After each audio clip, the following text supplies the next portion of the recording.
A number of TDs have already been waiving their travel and accommodation allowance. It's called TAA during the lockdown due to social distancing and reduced Dáil sittings.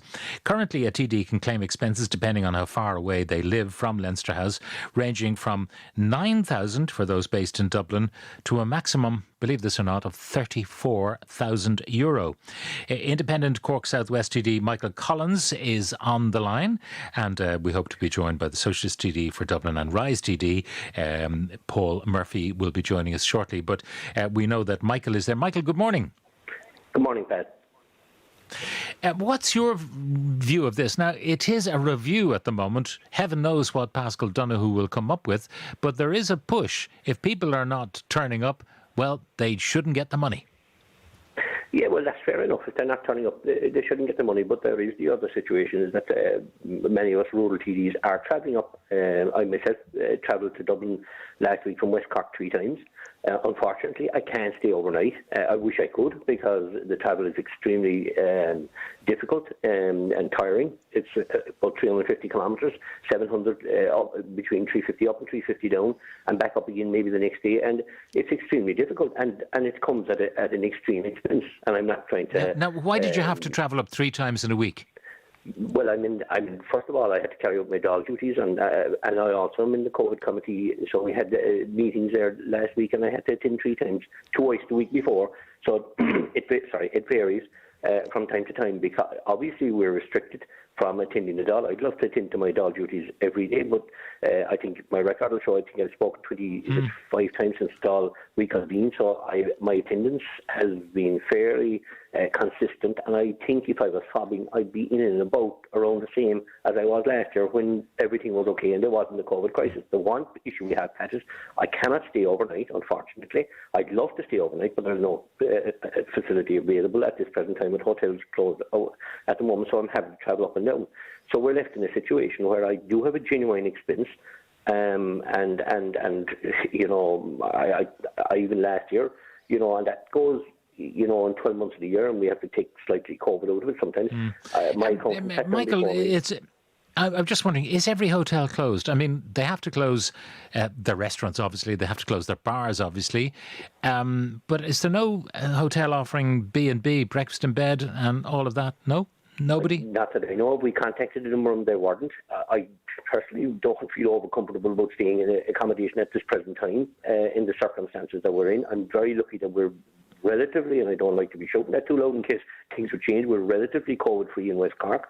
I'm having to be, and like everybody else, having to be extremely careful. You know, it's okay if you live in Dublin, you'll be able to watch it. Okay, so just to put this in context, you are actually spending the money going up and down, paying for your fuel and so on, and the wear and tear on your car, and there'll be big wear and tear in your car with those kind of mileages.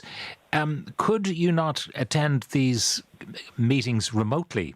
Because they obviously don't want a big crowd in the committee room, so, you know, the few people there and the rest remotely via Zoom or whatever other technology is available. And that's what we've been doing the rest of the week. And Pat, with the COVID-19 committee, we may have 2 meetings. We have other, like my own group, we have group meetings through Zoom or whatever facilities are available to us. And obviously constituency work has to be done as well, and we're doing that as well. But in relation to the COVID-19 committee, it's a hugely important committee with a huge amount of work before it. And obviously have to attend to my dog duties when allowed to do so, because I have to share it with my other rural independent TDs. So it's very important that we would attend the COVID-19 meetings and to get it off the ground correctly. And, you know, and that's why my attendance is needed. And it's difficult. Okay. I don't know how the minister is going to approach it, because I have no problem in handing up my receipts for my travel.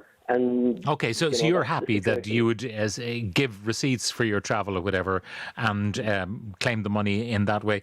Paul Murphy of Rise. Paul, they would probably say it's easy peasy for Dublin deputies to offer this. It's not so easy for the rural deputies to accept it. Well, the whole system should be of unvouched expenses, and very substantial unvouched expenses should be done away with. And only vouched expenses with receipts, like Michael is saying, should be paid for. And that would deal with it very simply. And it would deal with, of course, the reality that, people coming up from Cork or Kerry or Donegal or whatever are going to be spending a lot more money on travel and accommodation than people coming from Dublin. But there is a context to this, which is these are enormous amounts of money that are not for wages, but are supposedly for travel and accommodation. I think Michael, and it's nothing personal in terms of Michael, but I think Michael will be on, in terms of these expenses, about €640 a week. That's almost double what people who are on the pandemic unemployment payment, and that's not the salary. And obviously, there's lots of other many of the TDs who are on COVID-19 payment more. people are just sitting there doing nothing. Michael is not sitting there doing nothing. Certainly, and again, this isn't personal in terms of Michael, but there is a context whereby there's many politicians who are calling for the pandemic unemployment payment to be reviewed downwards and suggesting that €350 is a lot of money. And most of these people are in receipt of more than that on a weekly basis for a thing that isn't even their salary, for a thing that is their expenses. And in terms of the points that Michael is making, I think Michael is down as speaking in the Dáil on 6 different dates between the last election. And like Michael says, time has to be divided up between people. You can't, you can't get more time than you get allocated from your group.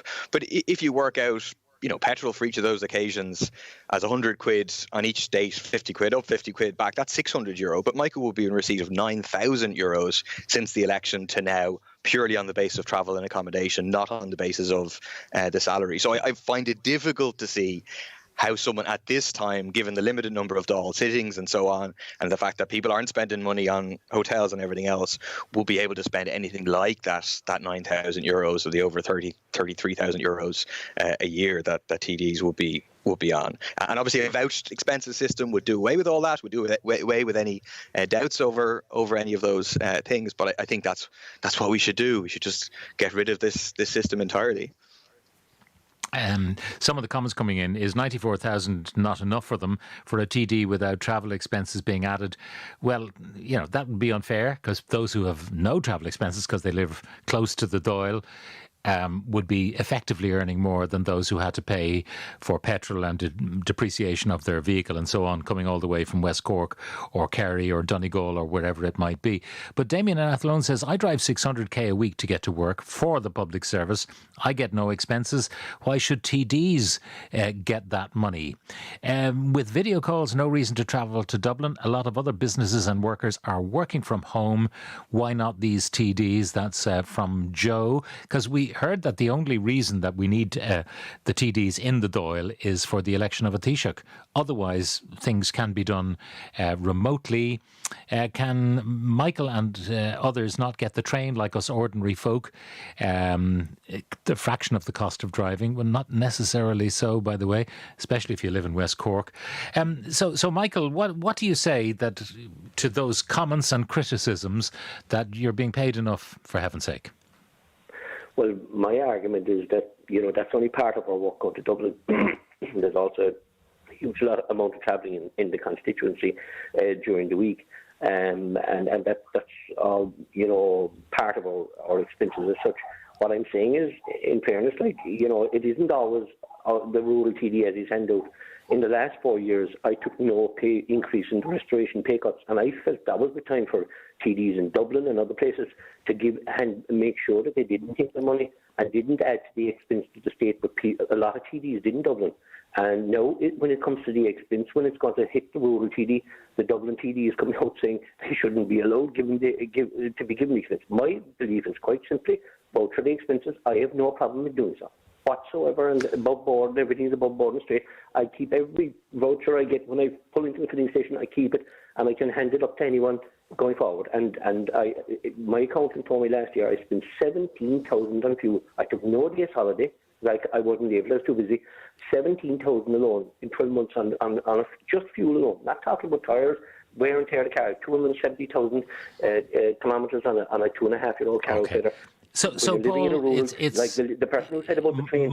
Michael has conceded.